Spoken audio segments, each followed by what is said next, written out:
Tumores. Conjunto de células que se multiplican y crecen de forma anómala. Pueden ser de origen primario y secundario. Las primarias se originan directamente en el cerebro. Las secundarias son tumores que hacen metástasis, se originan en cualquier parte del cuerpo. También se clasifican por su grado de infiltración. Infiltrantes, tumores que invaden tejidos.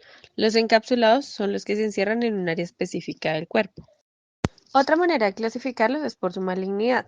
Existen los benignos y también están los malignos. Se vienen clasificando en un grado de 1 a 4, siendo 1 los benignos de crecimiento lento, siendo 2 de crecimiento lento pero con límites imprecisos, es decir, pueden ser muy grandes pero crecen lentamente.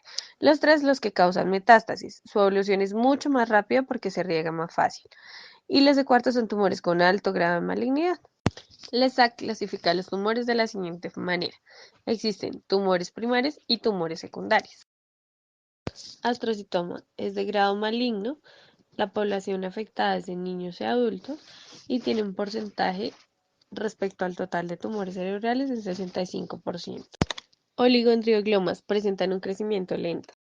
Glioblastomas son altamente malignos. Meningiomas son tumores no cancerosos de crecimiento lento, pueden crecer adentro o fuera del cráneo, se originan en las cubiertas externas del sistema nervioso. Schwannomas. Estos son tumores benignos desarrollados en las células de Schwann. Los schwannomas se presentan tanto en los nervios craneales como en los nervios raquídeos. Tienen más frecuencia de producirse en el nervio auditivo y en el nervio trigémino, provocando pérdidas de audición y dolores faciales respectivamente. Osteomas. Son tumores óseos de tipo benigno, crecen en forma lenta, están localizados en la cara externa del cráneo y el tipo más común del osteoma es tan pequeño como la forma de un botón. Meduloblastoma son tumores muy malignos que aparecen exclusivamente en el cerebelo de los niños. Resultan del crecimiento de las células germinales que se infiltran en el cerebelo o en la parte baja del tronco cerebral.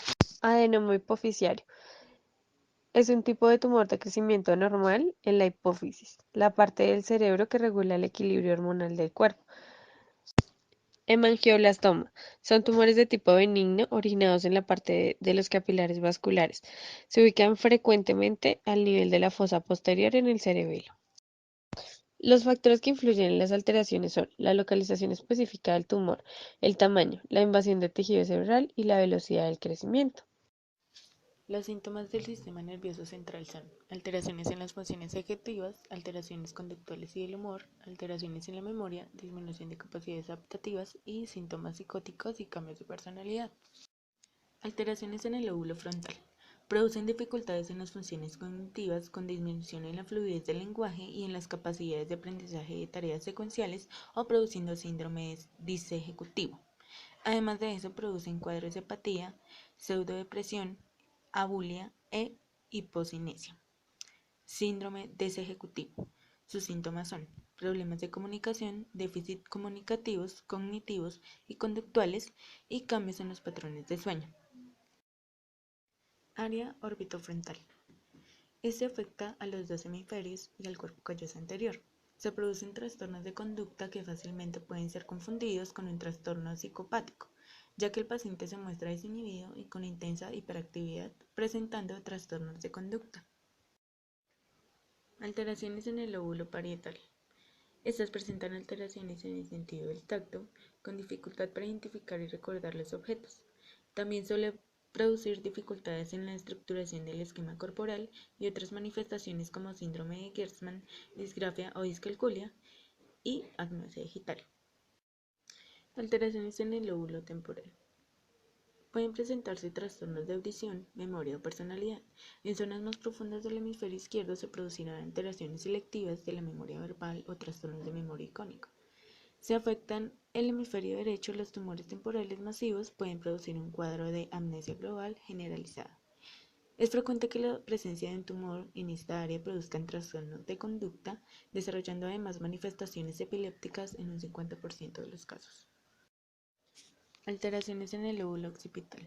Afectan a la visión produciendo trastornos sensoriales o alteración visoespacial y agnosis visuales si se localizan las áreas de asociación. Si están localizados en el tronco cerebral, pueden producir alteraciones sensitiva o motora en los nervios craneales, por lo que puede existir afectación de las vías motoras o pérdida de sensibilidad relacionadas con el par nervioso que esté afectado por el tumor. Alteraciones en el cerebelo. Producen manifestaciones de tipo atáxico con afectación del equilibrio y la coordinación, dependiendo de que se localicen en el vermis o en los hemisferios cerebelosos. Cuando el tumor se desarrolla en el interior de los ventrículos cerebrales, puede obstruir la circulación del líquido cefalorraquídeo, produciendo trastornos del equilibrio, vómitos o alteraciones en el nivel de conciencia. Alteraciones en el diencéfalo. Los tumores diencefálicos alteran el patrón neuroendocrino, provocando síntomas como amenorrea o galactorrea, también alteraciones afectivas y cambios de la personalidad. Alteraciones en otras áreas. Los tumores hipotalámicos provocan trastornos alimenticios, hipersomnia y somnolencia diurna. Los tumores en las áreas subcorticales tienen un mayor efecto en la memoria, afectando el aprendizaje. Síntomas que provienen del tratamiento. La cirugía. Los tumores que se asientan en estructuras profundas como el tálamo, los ganglios basales en el hemisferio dominante o aquellos que se asientan en el tronco del encéfalo no pueden ser extirpados de forma completa. Radioterapia. Se puede producir efectos agudos como confusión transitoria y empeoramiento de función cognitiva, efectos tempranos como disminución del estado cognitivo y funcional y efectos tardíos como demencia progresiva subcortical. Asimismo, se puede presentar atrofia cerebral. Quimioterapia. Se pueden presentar déficits cognitivos, alteraciones en la velocidad de la información, la memoria, la función ejecutiva, las habilidades espaciales y la duración de la atención simple. Además, se evidencian cambios en el humor, frenado psicomotor y, en casos extremos, alucinaciones y delirios. Proceso de evaluación. El primero es la entrevista con el paciente y el familiar. Segundo, aplicación de pruebas. Tercero, elaboración de informe de resultados. Se valorarán las siguientes funciones: funciones ejecutivas, atención, memoria, lenguaje. Se puede utilizar el test de Stroop, test de tachado de cuadros, prueba de memoria visoespacial y evaluación de figura de Rey, token test y test de Boston. También se evaluará praxias, agnosias y capacidad intelectual. Se pueden utilizar figura compleja de Rey, test de figuras superpuestas, test de percepción visual no motriz, escala de inteligencia para adultos de Wechsler y test de Barcelona. Otras pruebas que se pueden utilizar son la angiografía, biopsia, ecografías cerebrales, tomografía computada, electroencefalografía, potenciales evocados, imágenes por resonancia magnética, tomografía con emisión de positrones, potenciales evocados. Gracias por su atención.